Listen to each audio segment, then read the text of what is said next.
Perrine Brianon is a stargazer. Dr. Selar replaces Dr. Pulaski, and Data is as healthy as a Regalian ox. Hello, everybody, and welcome to The Seventh Rule with Cirroc Lofton. Hello. My name is Ryan T. Husk, and today we're doing a review of Star Trek The Next Generation, Season 2, Episode 6, The Schizoid Man, directed by Richard Manning and Hans Beimler. I think this may be his very first one. Teleplay by Tracy Torme, directed by Cirroc's good buddy Les Landau. I saw that. This was January 21st, 1989. There was none on January 14th, 1989, strangely enough. Where were you? What's up, Cirroc? How are you today? I'm good. I'm doing good. So January 21st, 1989. Yeah, before we get into the actual review, there are a couple things there. One was, I think that was Hans Beimler's first written episode or first credit. And secondarily, there was an episode in December, and then they had the 3-week hiatus, and then they had an episode on January 7th. So I thought they were back, and then I see this next one is January 21st. So they skipped another week. Does that happen often? You come back from vacation, record one episode or shoot one episode, have another week off? Or do you think there was some kind of scheduling issue on television or something? Yeah, I have no idea. That usually doesn't happen. We go on our little hiatus, we come back, we start recording. So that's kind of unusual. Who knows? I don't know if the strike had something to do with it. But I did notice that Hans was credited for writing the story with Richard Manning.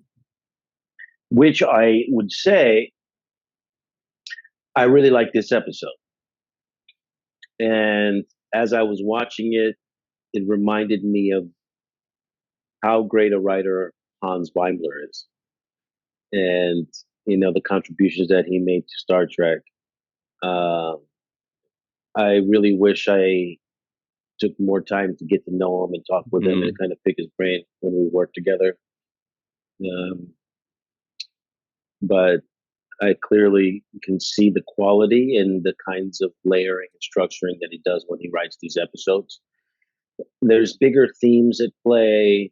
There's a lot more layer to the story. The pace of the story moves along a lot faster. Instead of drawing out the death was instant and kind of, halfway through. So it wasn't like we had to watch this guy kind of go through his soliloquy about dying for too long. It was a very instant thing. As soon as they cut from him saying, "Where's your off button?" we saw a transition. So to me, that's great writing. The story was good. The pace was great. And I could see the quality of Hans's touch. Correction there. He did do, let's see, he is credited, where to go, with a couple extra episodes, actually, in the first season. And he wrote teleplay by twice, one for Arsenal of Freedom, episode 20, and one for Symbiosis, episode 21. Arsenal of Freedom was the very memorable one for me, where they're on that planet, and Picard and Crusher are in the hole, and when they're in the hole, Picard has to rub his root on her wound or whatever. And Data and Tasha Yar are shooting those things. That was the really artificial cool. Intelligence kind of. That was the most memorable episode. Yeah, most memorable episode of the first season for me when I was a kid. That was the one episode that I remember and encounter at Farpoint. But anyway, this is a good episode. You see, so I disagree with you there, Cirroc Lofton. When we first started watching this, or when I was watching this, I kind of felt myself going, "Oh dear, this feels like it's going to be a slow one," and it was. Not in the pacing. The pacing was good, but just in that it was just a mystery. It was just a story. It wasn't like there wasn't really any action. There wasn't a huge climax. It was a smart episode, and it was a thinking person's episode, and there were some very good moments. But it's, I was a little sad when I was like, oh boy, here we go. However, I will say there were some great moments, and I actually had some really big laughs. And sometimes you have the biggest laughs just at how silly things were 30 years ago. I'll bring up some specific instances where I was like, I don't even know if they meant this to be funny. I don't know if I'm laughing at them or with them. Yeah. For example, when Data, inhabited by the old guy, says, she does not care for older men or men of limited intellect. Like, the way he said that just cracked me up. The way he was acting so like juvenile. Yeah. And then, the other one that maybe they meant it to be funny. I don't know, but I laughed really loudly, but especially I laughed the loudest right before that, when Picard is showing the lady, whatever, I forgot her name already. Kareen. Yeah. When Picard is showing her on the bridge, and Data says, where did he say? He says, yes, I'm aware of your interest in her. Yes, I'm aware of your interest in her, or something like that. He kind of mutters it to himself. Yeah, he talks under his breath. Yeah. Oh my God, that slayed me. Yeah. I don't know if it was the line, or if it was the delivery, or if it was just such a childish moment, and it just killed me. Yeah, I mean, I thought that was one of the highlights of the episode, was Data being able to kind of once again show off his skills at playing other characters while he's playing a character. It's actually pretty impressive, especially in the way he had the same kind of machismo and bravado that the other guy had. He really honed into that kind of arrogance and intellectual superiority that he would wield his words with. So I enjoyed that. I also enjoyed like just a lot of little things. The fact that there was a 10 forward appearance in this episode. But no Guinan. No Guinan. Yeah. I was expecting Guinan, but we got a 10 forward. I liked also Wesley in this episode. I thought he was very natural and almost a little bit more mature than I remember them the last time. So it's like I see even his voice, right? So I saw the growth there, and in the performance, there was a way he interacted with Data, and he was, he just felt really good and natural in this episode. So I liked Wesley as well. That's Worf had some moments too. Yeah, he did. I want to talk a little bit more about Wesley though, because I hadn't really thought about that, but you're right. Looking back, I feel like they're finally using him correctly, and who am I to judge what's correct and what's not correct, but just what it felt like. He's not out there, saving the world and being impossible to defeat and the best thing about everything. He's being a brilliant kid with his role on the ship, talking to Data, doing his thing. Data's like calling him a child. And you notice Wes wasn't like hurt about it. He wasn't like, hey, don't call me that. He was like kind of amused about it, which I thought was the perfect way to play. He was just like, yes. What do you mean, Data? We're basically about the same age, technically, Data. You can't outsmart me. He said childlike mind. Yeah. Like that. Like the way he responded on it was, he wasn't offended, and I liked it. It was very natural. It worked very well. I love that scene between the two of them. And like you said, I felt like he was also the one to like his curiosity, like about the poem and like about the eulogy that he heard. His curiosity, which I liked that aspect of Wesley, his curiosity aspect, less so than he knows everything. I like that he's inquisitive about everything. So that's one of the things that, they use him for, that to get into Data and kind of like, what are you talking about, man? You're about the same age as I am. What you're not, his practical mind, right? So his a kid would be offended, like, "What do you mean? I'm not a kid." But he was like, "What are you talking? Like you're not even older than Yeah. me." Which shows confidence. It shows maturity and confidence to not take that as an Yes. attack, to kind of like laugh at it. So I thought that worked Yeah. so much better. I enjoyed it. I actually was watching Wes and enjoying his role, his performance, his choices. I don't know if that was Les's Moore Landau telling him how to do that, or if that was his own choice, but whatever it was, I thought it totally worked, and it gave us a newer Wesley. And I definitely like that better. Speaking of newer, Cirroc, are you excited to finally meet the Enterprise's new doctor as well, Dr. Selar? I was picturing you when Pulaski introduces Dr. Selar, thinking like, are you fucking serious? We're going to our third doctor already? Yeah. Yeah. I was like, I really thought that. I'm like, what's going on with the doctor role here? Like, is this some kind of cursed position on the show? Um, they got a new doctor, Yeah. and I don't know. It just confused me because I'm like, no, who is she and what does she know? And how come they didn't give us any background? At least a couple of episodes ago, it introduced her at one point, and at least we're familiar with her. And Yep. it's just out of weird that they nowhere. keep. Like at first, Yeah. you're thinking like, okay, it's just this character for the away mission, right? But Yeah. she's now there replacing the Pulaski role throughout the entire episode. And I know if you're watching this for the first time, you're probably thinking, hang on, is this a one-off character? If so, why?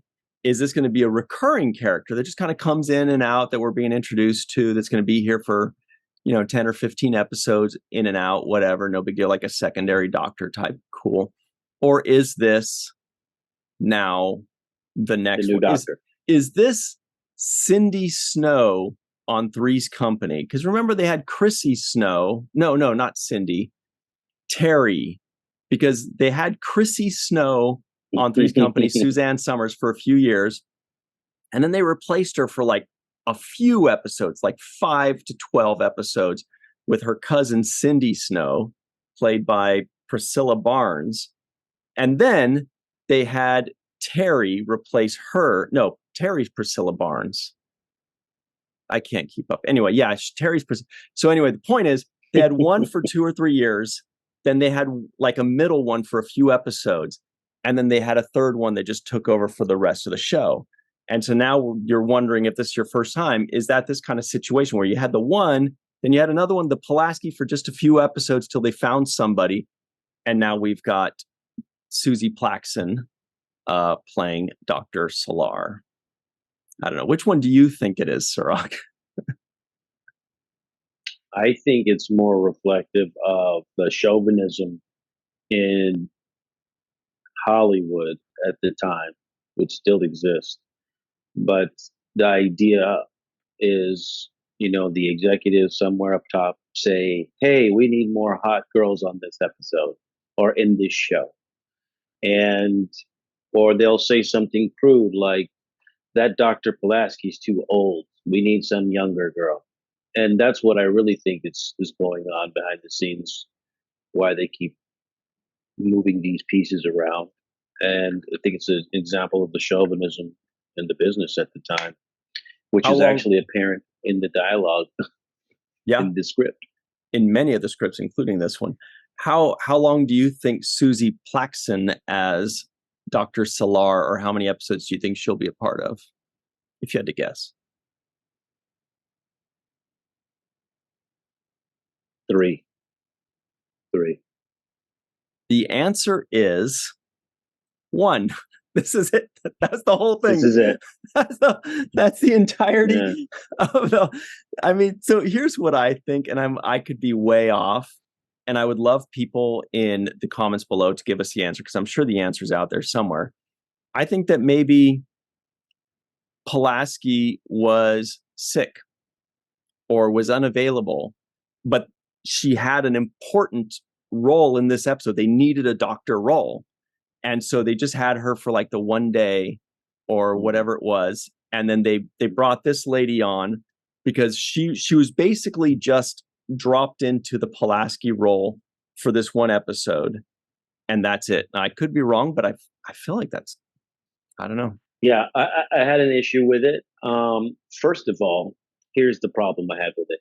The captain's log, or the opening scene, is Dr. Pulaski's voice. Right. It's her log talking about Ira Graves. So clearly, this story is being set up by her. And so it sounds as if there's a personal history, knowledge, relationship, something there between them. What I think is occurring is the way the character was written. This other doctor, Dr. Graves, he was infatuated with this woman that he has. He's an older man in love with a younger woman. And if Dr. Pulaski comes, who is more of a mature, older woman than the woman that he's lusting after, then the storyline doesn't work the same as this younger woman who's a doctor, that he can say, "Oh, you're attractive. A woman is a woman. Women aren't people; they're women," and do all of this kind of. What the heck did that even mean? Yeah. Like, women are people; they're women, and I was like, that's not the flex you think it is, dude. Maybe that worked. Maybe in late 1989, people are like, "Oh, nice line," but when I heard that, I was like. Yeah.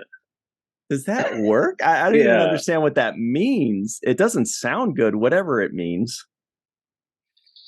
Yeah, it's just the objectification of women, and it just shows that this guy is not as smart as he thinks, and not as suave as he thinks, and not as handsome as he thinks. All of the above, and it was high level misogyny, and I feel like they wanted to emphasize that, so they brought in these Troi and this other doctor, Selar, for the fact of having his testosterone be boosted and fawning over it, that kind of exposing the misogynistic side of his character.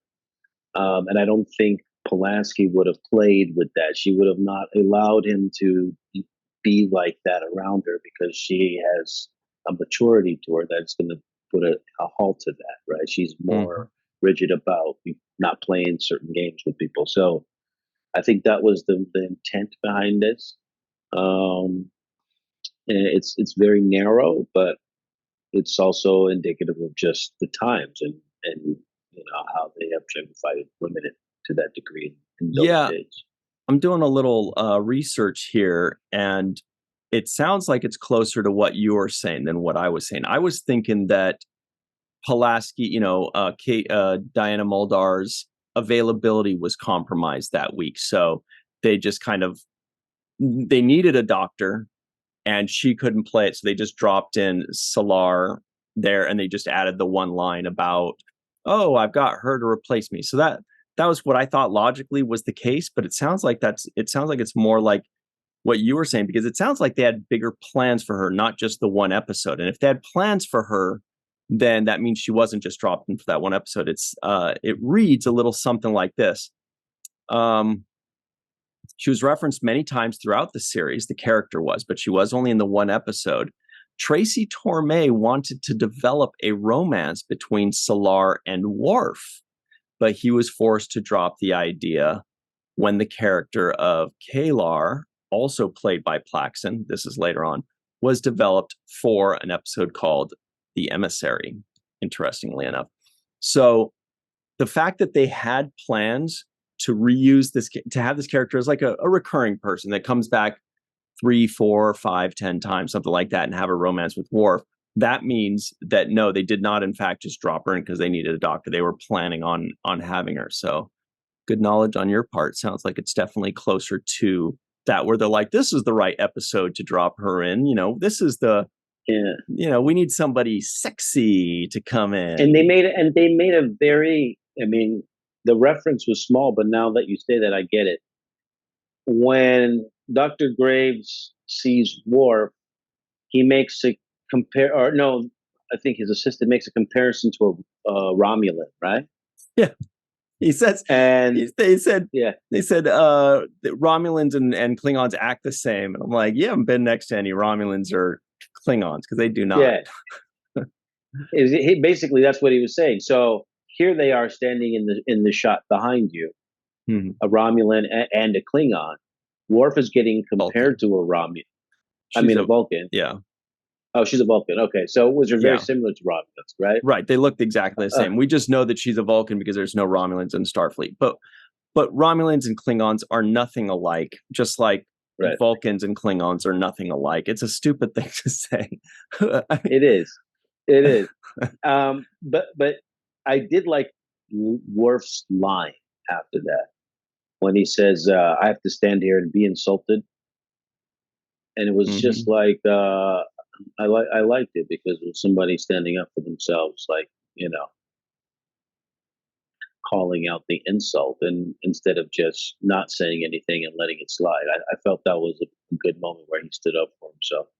Yeah, and Worf also had good moments without saying a line, which was, for example, when Data was talking with Kareen, and there he's just kind of like whispering in and at 10 forward, and Worf just walks in, and that was enough for Data to be aware of potential dangers, and like, okay, the cops are here. Basically what he was doing was putting his hands at 10 and 2 when a cop was driving by. You know what I'm saying? Like checking his seatbelt.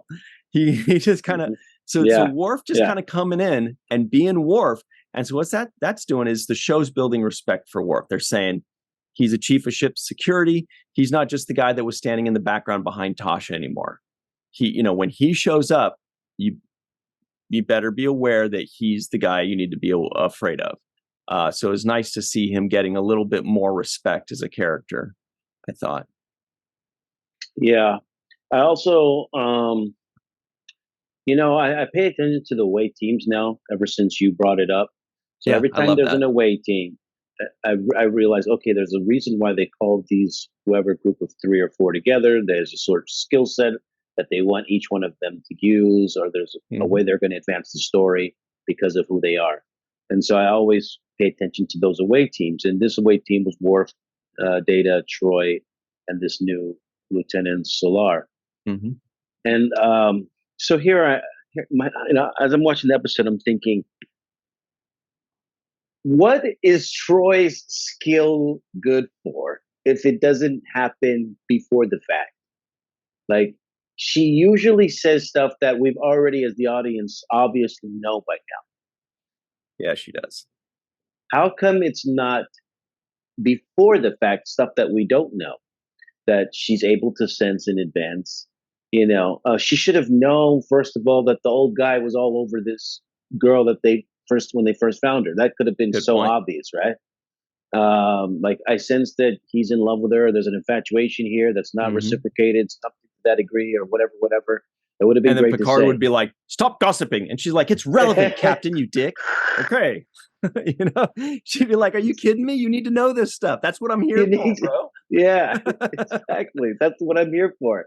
And then Wesley is the one that notices the change in Data, not Troi, who went on the away mission with Data. So you would think they went on the away mission together.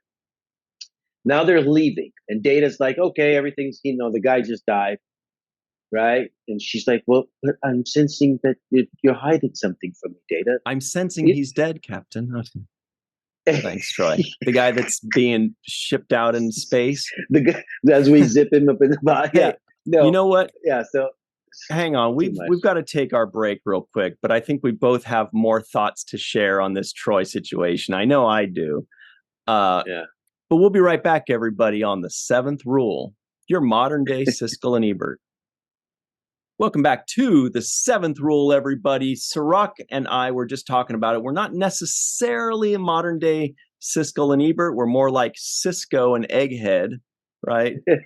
No, it's just we're having too much fun with this. Yeah, here are the trivioids of the week. Not a ton. Ira Graves is arguably the greatest human mind in the universe, arguably. Geordi thinks Data is feeling insecure. Data practices stroking his beard. The Constantinople is a transport ship. Ira Graves wants Data to call him Grandpa. Karine Brianon is a stargazer. Data will work on staying within himself. Data is as healthy as a Regalian ox, and Dr. Selar replaces Pulaski. I was hoping that you would, Cirroc, that you would just think that that's it. This is the new, that they're just like replacing doctors, musical doctor chairs. But back to Troi. Yeah. Did you want to finish your thought on Troi? Yeah, I just felt like, if you went on the away mission with him, you didn't sense that it was something different when he came out of the room with the guy and you guys were getting beamed back on like that's when you have your powers for. You're supposed to be like, so I sense something's different about you, Data. You went in that room, the guy died, you came out, now, it was different. That's her ability, is to sense these type of things. And I don't know why other characters have to do it first. And then she like points out obvious stuff. I did like the fact that she addressed mental health and that mental health was an issue. She actually said the word mental health. And I thought that's, again, here we go with mental health being a very serious issue with Star Trek. I think it's something it's one of the most important issues on our planet. I think it's just one of the biggest and most important, and it just cannot be stressed enough. And that's why people like shout out to Chase Masterson, people that are actively out there raising money and raising awareness to address mental health. But yeah, I'm glad you mentioned that. Hey, here's my issue with Troi on that subject. When Data was then inhabited by dude, God, I am terrible with names. Whatever dude's Graves, name. Dr. Ira. Graves. How could I forget Ira? Yeah. Ira, he was inhabited by him. My first thought was, doesn't Troi sense him? That now suddenly Data, who in her mind, when she's sensing emotions, never sensed emotions from Data because he was incapable of having them. So he suddenly went from a blank slate to a painting, or from a white canvas to a colored canvas, Mm-hmm. Whatever it was, from nothing to something in her senses. And she didn't sense that suddenly there are emotions inhabiting this android's body. And I thought, okay, I guess she just doesn't sense him because he's an android, period, no matter what. But then 2 scenes later, she goes, I sense intense jealousy from him. And I was like, wait a second. I was right then. Like, how can you sense jealousy and nothing before that? Or if you did, why didn't you tell the captain, Captain, I'm suddenly sensing emotions from Data? Commercial. Yes. You know what I mean? Yes. That's yes. Anyway, I was very nitpicky about that. I was very offended. Because she's on the away team. It would be different if she wasn't on the away team. Yeah. It would have been fine. She could have been on the ship. She doesn't really notice. She doesn't see what transpires. She has no knowledge of anything of the the actions that took place. But she was there. She was there. Even if it was in the other room and it happened in private conversation, she's still like waiting on the other side of the room. He comes out of that room and suddenly has emotions. Suddenly he's feeling things. Yeah, and talking differently too. I mean, literally talking differently. His voice changed, his mannerisms changed. Yeah. I mean, it would be so obvious to detect on somebody who is who you're around on a regular basis. If you're around somebody who's really primp and really reserved and they're quiet, and they go into a room and they come out and like, what's happening, brother? What's wrong with you? You're like, that's in the 3rd season when Data does that. You're like, what you doing there? So yeah, I just felt like they don't know how to write for Troi. Yeah, I believe it's 3rd season, episode 11, where Data says, "What'd you talk about, Geordi?" I think that's the one that you're gonna watch. It's gonna be funny. You'll think that's a good one. But there were a lot of actual funny moments, like when, again, I don't know if they were meant to be funny, but I actually ended up enjoying this episode when Picard says, first of all, when God, there are too many funny lines. Yeah. When first of all, when Picard says Data, and then Data says, "I'm almost done." He says, "You are done, Data." Yeah, he says, "I'm almost finished, sir." He says, "No, you are finished." You are finished, Data. I love that. And then he says, even I want to add to that really quickly. There was also prior to that when Data says to him in the conference room, he's like, "We will honor him as he requested," and Picard gives him the look like, "I said we would, Data." Yeah. Like, what? I said we would. So like the way Picard talked to him, the funniest line, possibly the funniest line, was when Picard says, "Let's go to sick bay," and Data says, "Sick bay? Are you ill, Captain?" And Picard says, "I'm getting there." I was like, that was an A+ line, obviously coming from Picard. It's even better. I'm getting there. He's like, "You're making me nauseous." There were so many of those lines where I was like, wow, whoever wrote this script, who was it again? It was Tracy Torme, of course. Tracy Torme really got Picard's voice right, I thought. Yeah. Calling him grandpa was making me laugh too. Just the whole grandpa thing. Data's speech at the funeral, I was rolling when he was just saying about love, love, love, love, love. I couldn't get it. I couldn't get enough of that. When Data tells Captain, yes, when Data tells the Captain, he says, "Oh, removing the competition won't help, Captain." Like, when he tells him, "I want to meet you in the other room." It was just amazing. It was just there were good moments to me. I just want to throw in one more funny line from Picard when he's talking to Data again. And he says, "You will wait for me in the corridor." It's like, he's just, first of all, the way he said corridor just cracked me up.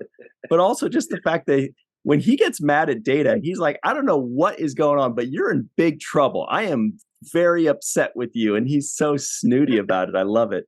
But anyway, what were you saying there?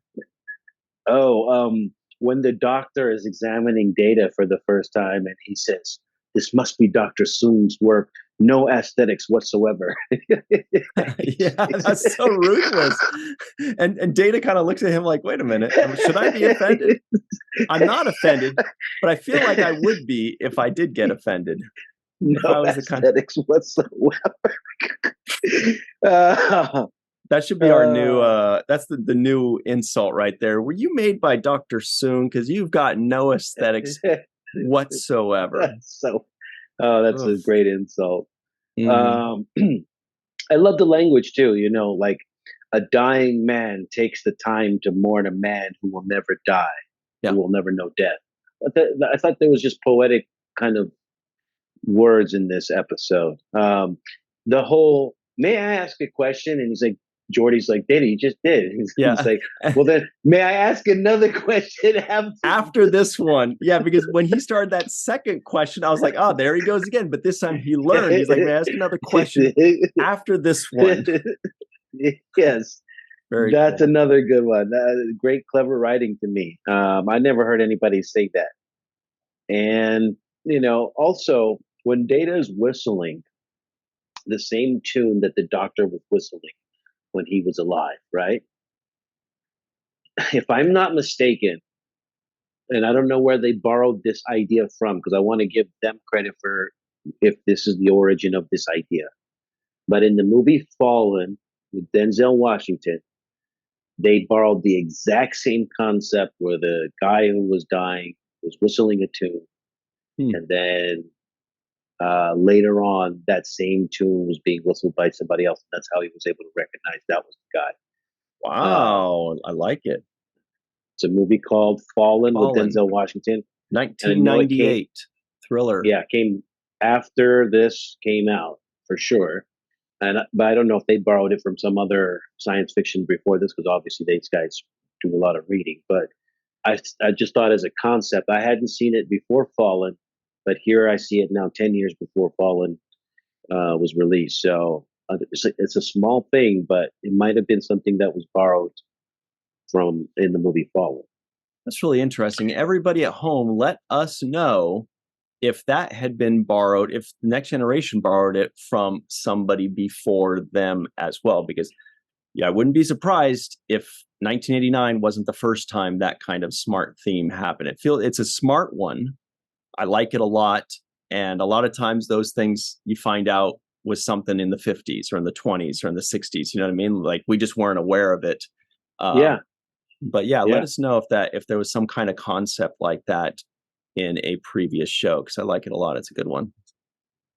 And overall, too, just to like for me sum up kind of what I felt like was the main theme about this is it's a common theme about man's desire for immortality. What is interesting about it is that the approach through downloading your memories or yourself onto some kind of digital platform and uploading it is more closer to reality than science fiction at this point, because transhumanism, you're right, they are working towards that right now. We are working towards it. Not we, but people are working towards it. And so I think that concept is something that is, one of the baseline concepts of this story, the desire for man's immortality. And one of the things that Picard uses as a argument against that is when he says, every man has his time, like you can't live forever. And I thought the best line of the episode that Picard gave in reference to this concept was, no being is so important that he can usurp the rights of another human being. And that was the basic argument, right? No being is so important. Yeah.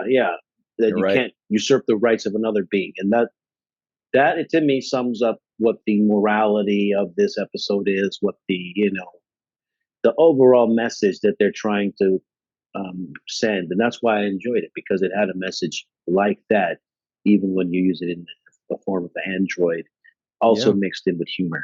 Absolutely. I got two things to add to that. One is that it does continue on with the theme of whether Data is a robot, as so many have called him, like Pulaski most recently, or whether he is a sentient life form.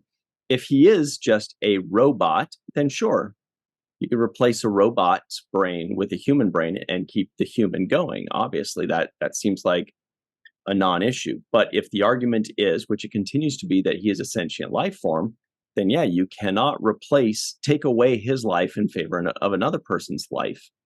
That's one. The other thing is, the writers made it very easy for us to see that point in this episode. It would have been a lot tougher if the guy wasn't such a dick. You know what I mean? Like, yeah, what if he was such a creep? What if he was a wonderful person that was saving lives and doing all these things? Then it does kind of start to become kind of a moral play. But when he inhabits Data and our immediate response is, this guy sucks, get him out of here. We want the old Data back. It kept it simple for us to follow along, because if they made him too good, that kind of like, that's very similar to the Tuvix question in Star Trek Voyager, which was they lost two characters, Neelix and Tuvok, in a transporter accident, and they were combined into one person that they called Tuvix. And Tuvix was basically the best parts of both of them. Smart like Tuvok, friendly and eloquent like Neelix. And the question is, do you kill this new character to bring back your two old characters? And it's a much more difficult question when the new character is a great guy. It's a lot harder. Right. But if the new character is obviously a jerk, then you're like, get him out of here. This isn't get a him question. Out of here. Yeah. Get I him kept out of writing here. creepy data. I kept writing creepy data, because he was so creepy to me. I was like, get this guy away from everybody, man. Put him in. I was surprised they didn't like put him in some kind of like, you can't be around anybody until we figure out what's wrong with you. This is the second time they let Yeah. people wander when they're shouldn't be wandering. But yeah, I also wanted to mention really quickly. This is something that just jumped out at me. Is that the doctor seemed to have been buried in the fashion of a Knights Templar. It looked like he was wearing the same garb Wow, very cool. and almost in the same position that we see um, the traditional imagery of Knights Templars. So I thought that was just like a little hidden kind of imagery that they put into this episode.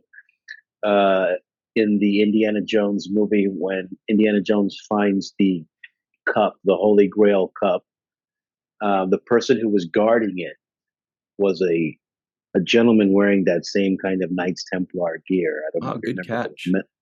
the I do, metal. but I can't picture it. Yeah, so it's just something that my eye caught on, and I said, "Oh, that's cool." They kind of used that as his final resting outfit.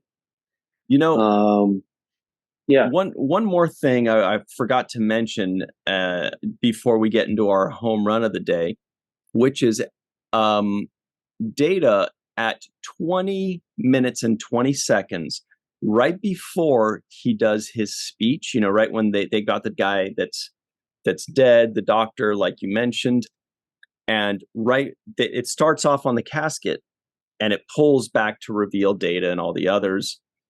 Data, or Brent Spiner, is fighting laughter so hard. Brent Spiner's like this, and he's like cracking up. And I don't know if he was doing that on purpose, like to be Data cracking up, but it felt like the actor was fighting because he's like laughing, kind of like laughing, and then he makes a face to try to like, straighten himself out. He goes like, when you're trying to fight laughter, and you're like he did yeah, that, and yeah. he settled himself a few seconds before Picard says, "Commander Data, do you have something you'd like to say," or whatever like that, and then he goes up.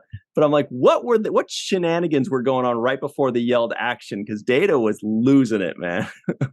Yeah, well, he's got a lot of jokes, so he's a funny guy, and he shows that off when he's acting. Totally. Every time they give him the opportunity. One other, really quickly before we finish the episode, I want to Yeah. say that we did get a Tasha Yar sighting in this episode, and it was Very cool to true. see her. It was very cool to see her. It is credited on IMDb as well. It says Okay, just so that imagery. little moment. Yeah. Okay, Well, because good. they have to. I mean, That's she good. was there. That's it. She was there. She was there. So here's our home run of the day, everybody. Cirroc Lofton, who gets the home run of today? Besides Tasha Yar. Yeah, home run of the day. Man, I'm gonna give it to. I'm gonna give it to Brent Spiner. I think he's just really good at carrying these episodes. Um, it looks like he's having so much fun playing this character. More fun than anybody else, actually. To me, I think he's having the most fun out of everybody I'm watching on screen. Mm-hmm. And he gives us that little bit of levity. I love watching his journey, so I'm going to give him the home run. Yeah, for me, it is Brent Spiner as well. Definitely cracked me up. Secondarily, Tracy Torme for writing the specific lines, the specific, quotes from Picard that just slayed me. Tracy clearly knows how to write in Picard's voice, the right way that really worked for me. Here we go. To know him is to love him. Is to know him. Is to know him. So, Cirroc, you said you did enjoy this episode? I love this episode a lot, and that's my final answer. What about you, Ryan? I was up and down. I was like a roller coaster, but overall, I'm glad to have seen it. I'm happy that I've seen it. I feel my life is enriched. I've seen some nice moments that I will cherish forever. Overall, that's okay. However, people that are more than okay our friends Homer Frizzell, Dr. Anne-Marie Seagull, Eve England out in Wales, Yvette Blackman Tom, TJ Jackson Bay out in Missouri, Bill Victor Arukin, Titus Muller, Darlena Marie, Dr. Mohammed Noor, Tierney C. Diekman, Anna Post, Anil O. Palat, Joe Balsarati, Mike Gu, DQ, Neil Akasaka,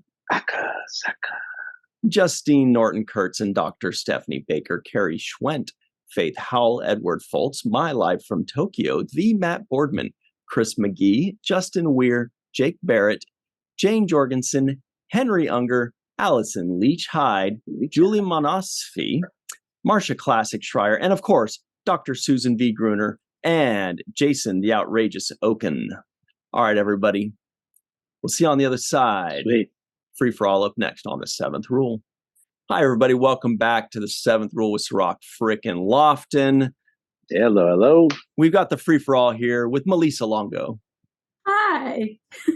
Look, it's Allison Leach Hyde wearing her Ferengi Eyes shirt, I bet. Ooh. Very nice. We've got TJ Jackson Bay out Missouri. Something Star Trek related down there. To boldly go. Very nice. Again. Faith Howell is here on the Enterprise D. We've got Carrie Schwent with her old school cruise shirt, sweater. Stephanie Baker out in Seattle. We've got Mai live in Tokyo, Wizard of Oz. More on that, I bet. We've got the Dark Lord Chris McGee looming. Jason Oaken, the Outrageous Oaken, is also here with his cool background. And Mr. Matt Boardman is here ready to drop some knowledge with his Under Armour shirt. All right. First things first, Jake Sisko guesses the IMDb score. I'm gonna say this was probably higher up on a 7.6 scale. About a 7.6. Does anybody else have any guesses that doesn't already know? 6.9. 7.3. Oh, who said that? Stephanie? Stephanie. 6 even. Wow. As Andre Nice Cotman would guess. say, that's a shady tree right there. Well, I'm going to go 6.1 then. The closest, without going over, did someone say 6.6, I thought? No. Okay, then it's TJ Jackson Bay. It's a 6.9. Jason Oaken said Jason said 6.9. Oh, Yeah. Oh, you did. You did indeed. Mhm. Right on the money. Jason gets the Cirroc and Tierney Award of the day. Well done today. 6.9. Nice guess.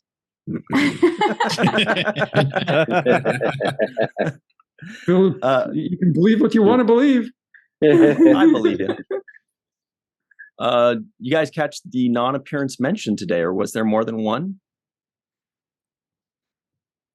Thought there Faith was says two. well, does it was Faith it, is muted, but I read her lips. She did say it correctly. She said soon. Zoom. Do Oh, I visual thought ones she count said as two. Yeah, I think visual ones, right? Oh no, Well, that's an appearance. That's an appearance an non-mention. That's a non-mentioned appearance. Yeah. I think that was it, though, right? Yeah. Yeah. All right. Well, Malissa Longo, would you like to get us started on the right foot, please? Yes. So, a Klingon, a Vulcan, a Betazoid, and an android beamed down for an away mission.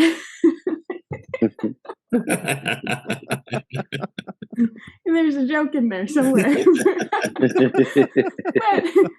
No full humans, which I thought was pretty kind of interesting. Yeah. No full humans in this away mission. This episode made me very uncomfortable. The old decrepit guy who was a genius was very annoying and creepy and gross. And he was a creeper on that young lady who I think has Stockholm syndrome, because that's the only thing I can make that work in my head, as far as, I mean, he's the only company that she had. So still creepy dude. But the actor did very good at putting that message across. He was great. And so was Data when he got the dude in him as well. So yeah, very interesting episode. Not terrible, just it creeped me out, and especially when Data went to grab the woman's head in 10th Ward. I was just like, creepy Data, ew. You're icky right now. Yeah, and I don't know why they laughed at Data's beard in the beginning, but yeah, Troi just laughed as she left. So rude. Mm-hmm. But that's all. That's all I have today. Great stuff. Thank you very much, Malissa Longo. Allison Leach Hyde, what's up? What did you think of this episode? Really, Graves is a creeper, and he was grooming Corinne like since her dad died. So that does make the episode really uncomfortable. Brent did a great job. He was totally fun to watch. Great Data episode. So that's, enjoyable watching him get to break out of his shell and be, kind of creepy, because we know it's all going to be okay by the end of the episode. We just have to get there. So that I enjoy. What I found, and yes, this is the only time in Next Gen that we have a landing party of no 100% humans. So that's kind of cool too. There's a deleted scene that I really wish would have stayed, and it's where Data tries being bald.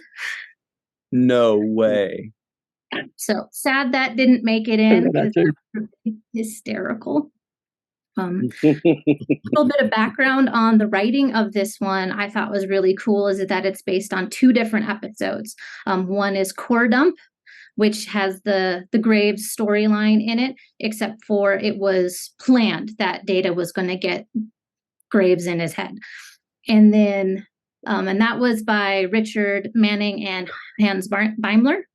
And then the other one was Menage by Tracy Torme. And that was, the premise of that one was that Data had he has all the memories of the colonists in his head, and a woman who was part of the colony showed up on the ship, and he started having memories come up, and of these 2 characters who were vying for this woman's love.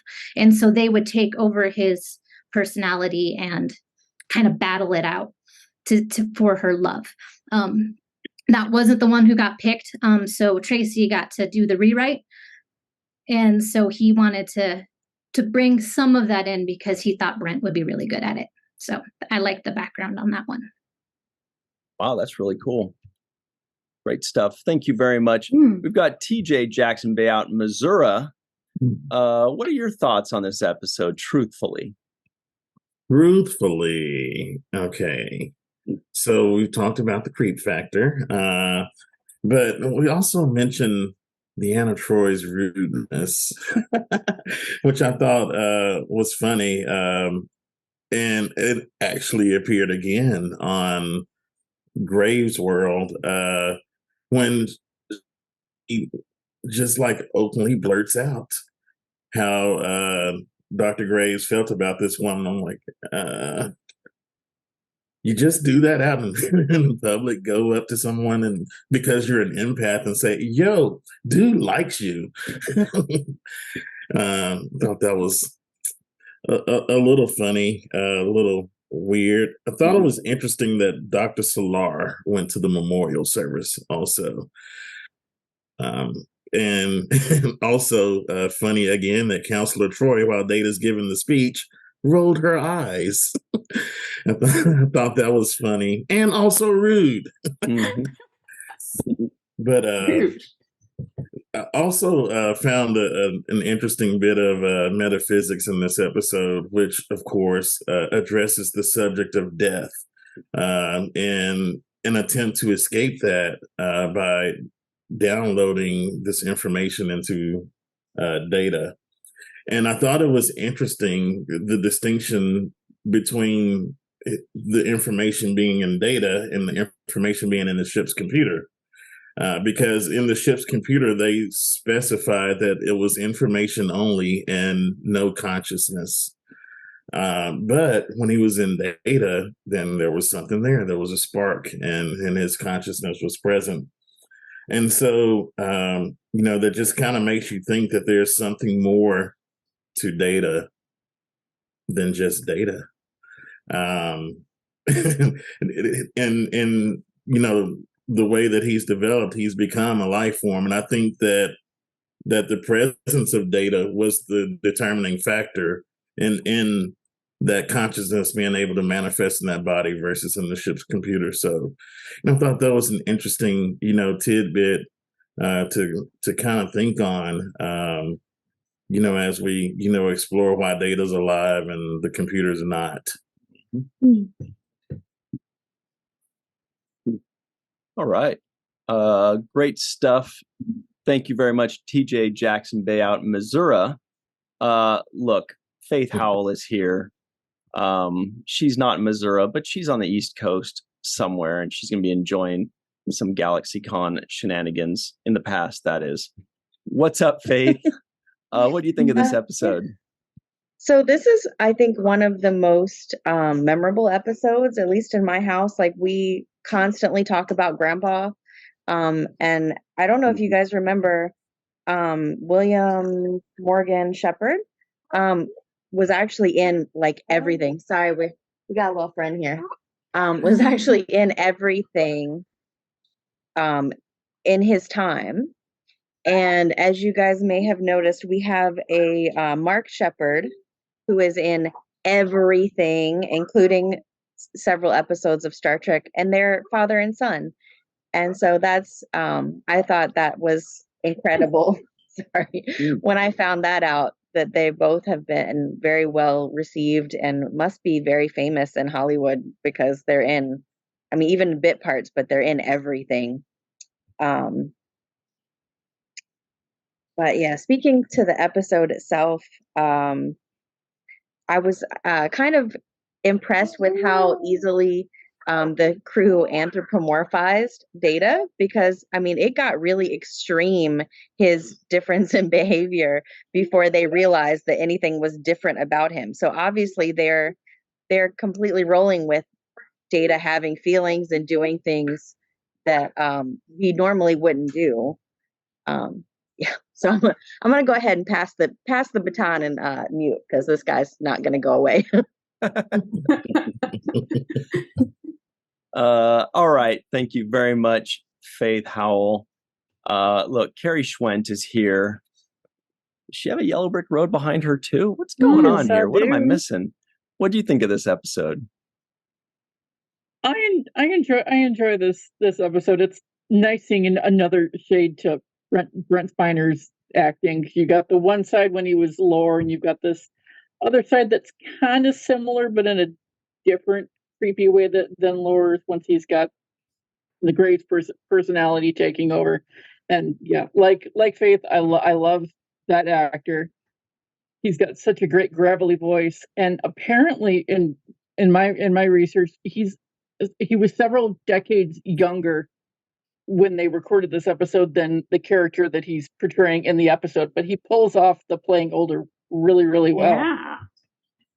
And the other guest actor in there, Dr. Selar, the awesome Susie Plaxton. I adore that actress, and every time she pops up in Star Trek, there's a whole story that I've told before off camera about that. I have very much something to make up to her if I ever get to see her in person, which I hope to someday, because she's awesome. Yeah, and another great voice, great voice with her. Yeah, the Wizard of Oz.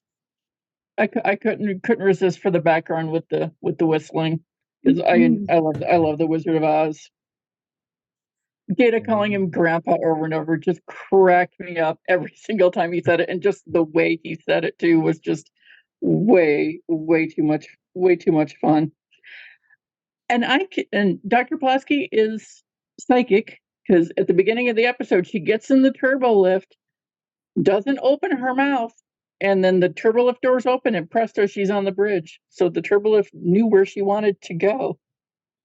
And great visual effect too, with when the doors closed, it was in one hallway, and when it opened, it was on the bridge. I like the way they did that. I found the scene with the beard absolutely hysterical. I give major props to Brent and LeVar for keeping a straight face through that when Marina obviously could not handle it and had to bounce. And I decided for given the uncomfortableness of everything else, I decided to take my Yellow Brick Road down the beard path for the limerick for the episode. Ooh. And it's from Data's point of view. I have decided to try out a beard. Deanna and Geordi think it is weird. When I stroke my chin thusly, my words seem more trusty, but it will leave as soon as it appeared. Very good. Very next scene, it's gone. So bye. Mm-hmm. And you used the word thusly, which I believe is what word. cracked up Matt Boardman. I love that word so much. Yeah. Very nice. Very Thank good. you so much. Carrie, Stephanie Baker is here out in Seattle, that is. What's up? What do you think of this episode? Did you love it? I did not love it. To me, this is a mixed bag episode.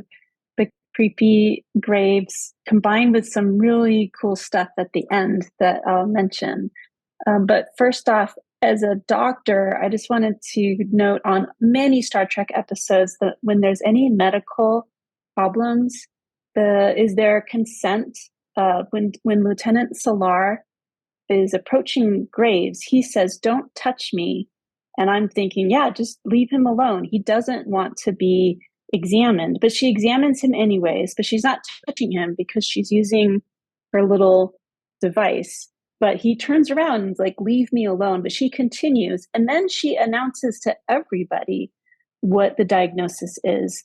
And as a physician, I always both laugh and kind of cringe at how in many Star Trek episodes, somebody's medical problems is just brought out in the open for everybody to discuss.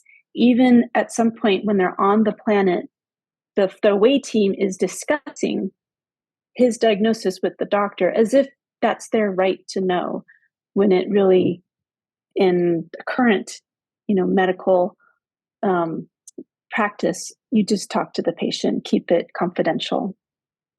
But as I was saying, the quote or the words that I felt saved this episode is at the end, when Graves inside Data and Picard are in engineering, and Picard says, "Data is a life form, and no being is so important that he can usurp the right of another." And that comes up a lot in Star Trek, and I love it. And so it helps for me to save this episode. Wow, very good points about the invasion of privacy. You're right. That is horrible. That's can you imagine he had hemorrhoids and erectile dysfunction and just announcing all of this stuff? They're just talking to him like he's an it. Yeah. They're just like, right. He's got an ingrown toenail. How long has that been there? Keep it to yourself, man. Well, look, everybody. We've got our second Wizard of Oz reference coming our way. Mai is live in Tokyo. What's going on? What do you think of this episode? But I'll get to that.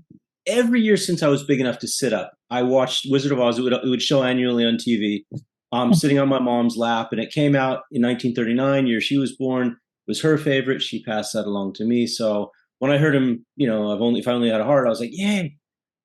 But it's a lament of sorts by a tin man with no heart, right? So this would indicate Data would be the one feeling that, not Graves feeling that. His issue with mortality is entirely separate from Data being an option as a transfer place for his brain.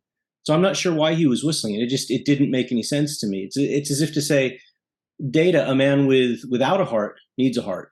In fact, I think he was thinking that I need to not die. He was having real issues with his mortality, because it goes, just because I'm presuming that I could be kind of human. If I only had a heart, I'd be tender, I'd be gentle, and awful sentimental. But he wasn't. Those were Data's feelings, right? Mm-hmm. So I was like, what the? And then I thought that the lady's name was, again, more music coming in with Fleetwood Mac, Brianna. That was kind of cool. I dug that. And then finally the ending. Did they rush that a bit much? What was up with that? He went from hell-bent on being alive for another 1,000 years to just bailing and jumping into the computer. I was like, what? I gave up at that point. So that's why this. That's all I got. Very good stuff. Excellent Fleetwood Mac knowledge. Thank you, Mike. Chris McGee is hanging out, looming, and darkness is about to fall. What do you think of this episode? Indeed. And I'm sorry that I'm not wearing one of the usual Star Trek shirts today. And instead, the Dark Lord is wearing business casual. So, as far as this episode is concerned, yeah, I kind of feel the same way as Mai about this. And of course, I didn't even take that many notes about it, to be honest. I will mention the guest stars, however. This is the first time that we see the incredibly talented and gorgeous and relatively tall Susie Plaxton, as Carrie mentioned, as Dr. Selar. And thankfully, it's not going to be the last time we see her. And as Faith already mentioned, the incredibly prolific William Morgan Shepherd. I mean, there was not much hyperbole there to say that he's been in just about everything. Besides portraying Dr. Ira Graves, I remember him most as Colonel Stanley Hargrove from the Medal of Honor video game series, strangely enough. But, of course, another video game, Zort Nemesis, for all my Zort friends out there. But as far as Star Trek goes, he was in Star Trek VI. He was a Klingon warden of Rurapente. He was in the Star Trek 2009 reboot. And just about every single sci-fi TV show that I grew up watching. Quantum Leap, Sequest 2032, Babylon 5, Star Trek Voyager even, Doctor Who. And that's just to name a few. I mean, he's been all over the place. Him and his singularly unique gravelly voice, as Faith mentioned. And also, TJ and Stephanie mentioned that, this is another episode where we kind of touch upon the edges of the question regarding Data's sentience, especially during that final conversation between Picard and Graves. And, would it be hyperbole say that Graves taking over Data completely would be considered a form of murder, even murdering Data? Well, we'll get to that question in a few episodes. Don't worry. You did mention, the Nam Soong and the non-mentioned appearance of Tasha Yar. That was a lovely little brief shot of her in there. And finally, the memorable quote of the episode is, "To know him was to love him, was to know him." Cirroc loved that one too. Yeah. All right. Look, we've got Jason Oken here. He wants to tell us all exactly why it was just slightly better than a 6.8, but not quite as good as a 7.0. What are your thoughts? That's exactly right. And I think I'm in the same camp as Stephanie. This is really a mixed bag for me. On the one hand, we certainly finally have an episode that's actually about one of our main characters, which is good to see. On the other hand, certainly the creep factor is a little kind of off the charts. And, I'm trying to put myself sort of in the time period, whether it seemed creepy at the time. And there are quite a few things to say about sort of that aspect of the entire show and the script itself, and I'll save that for later. but it still felt a little uncomfortable, from the fact of saying something pretty sexist to Troi, and then Troi says, "Oh well, I'm honored to meet you." It's, I mean, that is off. I think for any period.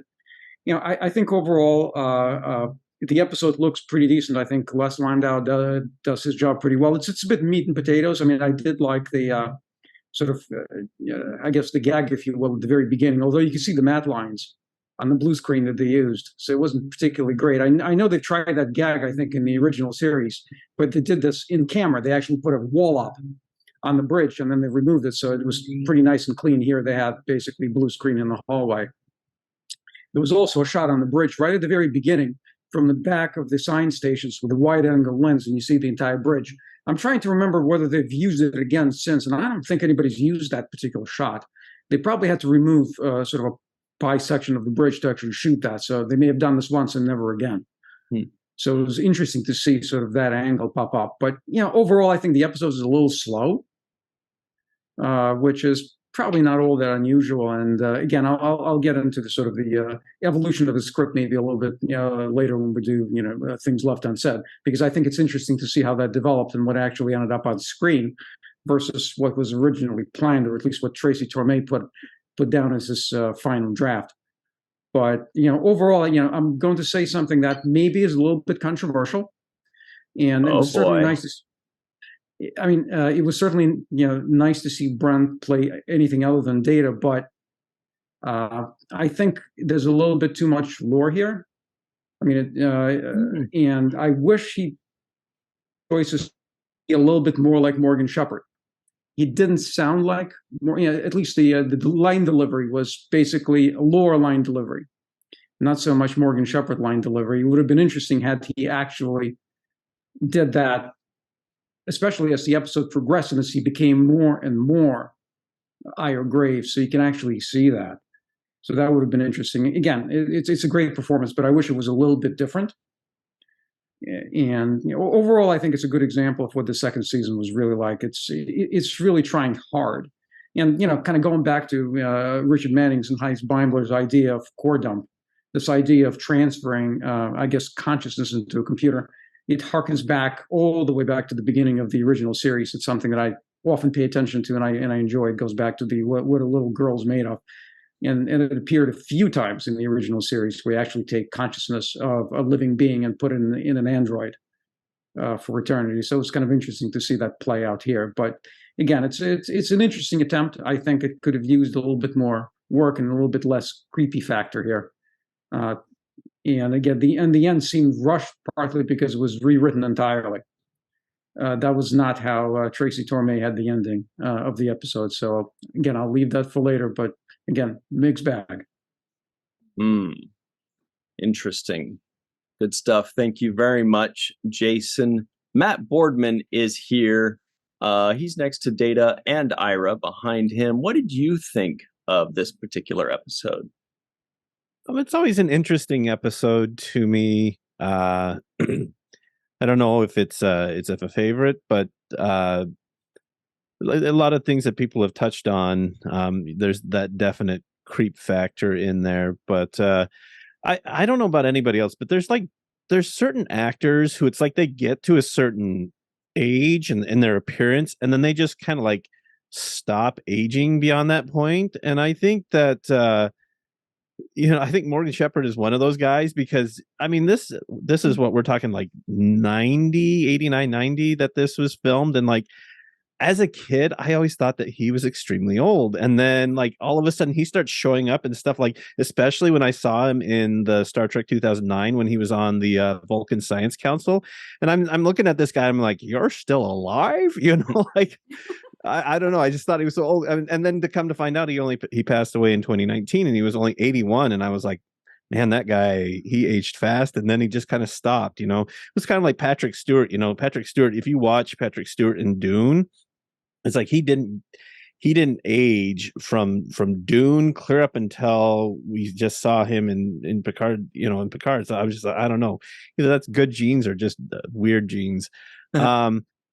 But I thought that the title of this episode, "The Schizoid Man," was an interesting title because the schizoid syndrome or personality disorder it's a condition where basically you prefer to be alone. You have a hard time forming social friendships and everything like that. So you basically don't care, which we kind of got an idea from when they first visited him.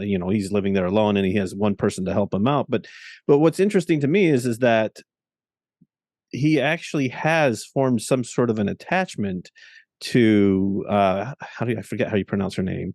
Kareen. Yeah. Yeah. Kareen so Abdul-Jabbar. I was just thinking that. Yes. I hear she has a killer hook. Yeah. So, but I thought that was an interesting title. And also the funny thing is I don't know why, but for the longest time, I did not bother to look up how to pronounce schizoid, based on the way that it was spelled in this. And for like the longest time when I was a teenager, I used to call it the Schizoid. And because I used to be like, because Ira Graves thought he was the shiz. So I have to take a schizoid after you said that. Exactly. Okay. Oh, for schizoid, my nizoid. Schnitzel. I know Melissa's thinking. Bloop, Do you bloop. know, Melissa, did I ever Schnitzel, send you this? But right by my parents' house, like I shouldn't say it. Somebody has a license plate on their car that's very similar to that. I'll have to tell you that when we're off the air here. Look, the point I'm trying to make is, Cirroc Lofton, do you have any final thoughts on this episode? Yeah, the same things that upset everybody else upset me. I don't like the heavy misogyny. I didn't know why he is considering himself to be an intellect, but he doesn't know how to even formulate a sentence when he says, women aren't people, they're women. Like that in itself lowers my bar of his intellect. I don't think of him any higher. And so I feel like if you're going to make him to be this genius, that's the exact opposite of genius. And I have a problem with that. But it's indicative of the misogyny of the time. And so this is a common thing that we've seen in this show. It's one of the things that I dislike about it because it doesn't age well at all. But I do like that they had the other themes in there that, Stephanie was talking about when they were talking about, no being is more important than any other, for example, that kind of theme. I also question whether, if it was possible for Dr. Graves or anybody to download all aspects of their life experiences into a digital format and then upload it into an Android like Data, why would certain elements of that person be the ones that are expressed as opposed to others? Why wouldn't his knowledge of molecular cybernetics be the thing that is expressed? Why would the love of other people that he's had throughout the lifetime of experiences that he had, as opposed to this particular one that we saw, why wouldn't that be expressed? People have had many loves in their life. They love their mother. They love this person. They love their dog.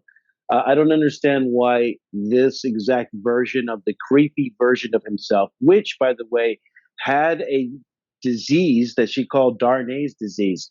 So the Darnay's diseased version of him is the one that popped up, the person that's going through this problem, and not the other versions of him that have led up to that point. So I just had a problem with that in my own kind of putting things together and trying to rationalize storylines.